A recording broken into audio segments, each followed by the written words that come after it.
When I arrived in Moscow in 1988, there were protests and even strikes in Moscow because of a lack of soap, matches, and other personal items.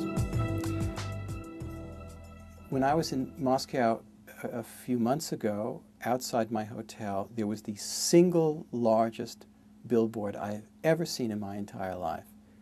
And it was for watches that I didn't even know existed. You know, they were so Swiss that they had holes in them. It was extraordinary. And this is what Moscow looks like. The presence of the rich and the super rich in Moscow, and I mean downtown inside the Garden Ring, is amazing. And we all know that it's not the case in the provinces and blah, blah, blah, blah. But this is a startling, startling change. The economic change is different. There are beautiful women everywhere. Where did they come from? There are these kind of thuggish-looking men. Where did they come? All these crazy questions come to the fore. But politically, it's deeply depressing.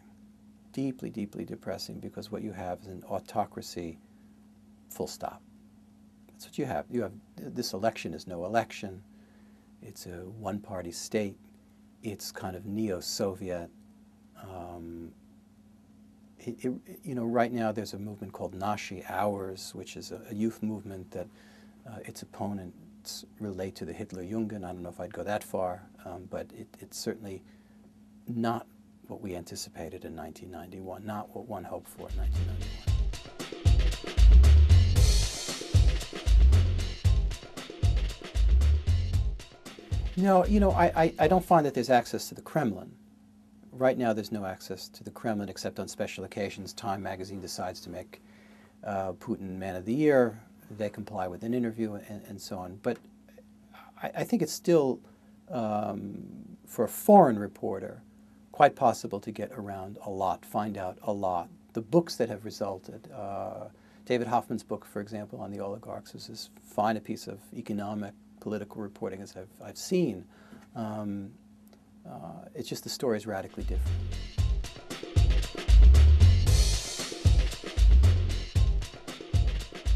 My prediction for the election in March 2008 is that whatever Putin wants, Putin will get. And what Putin seems to want is to have Dmitry Medvedev become the president, and shock of all shocks, Putin will be his prime minister, and I'm guessing that'll be suddenly a rather powerful prime ministership.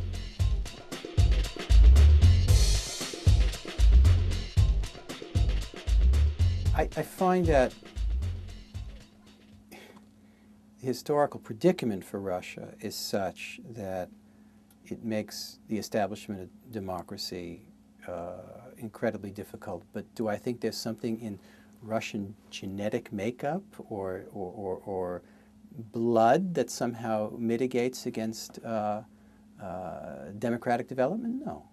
No, any more than I would think that would be the case of any other people. Recent years have shown that the desirable conditions for the rise of democracy have to do with the rise of the middle class. And therefore middle class comes to desire political normalcy and political agency and all the rest. There is no doubt that I and millions of others in 1991 watching fireworks go off over the White House in Moscow were naive to think that it would be a quick and straight line to political democracy. You know, I plead guilty to such emotionally induced naivete.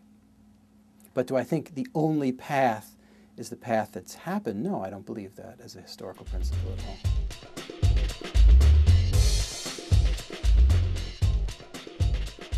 Well, where did they not go wrong? I mean, I think beginning in 1993, with the firing on the White House, the wholesale giveaway of Russian properties to oligarchs for nothing, the horrendous war in Chechnya, the installation of a KGB-oriented government in 2000, and so on and so forth.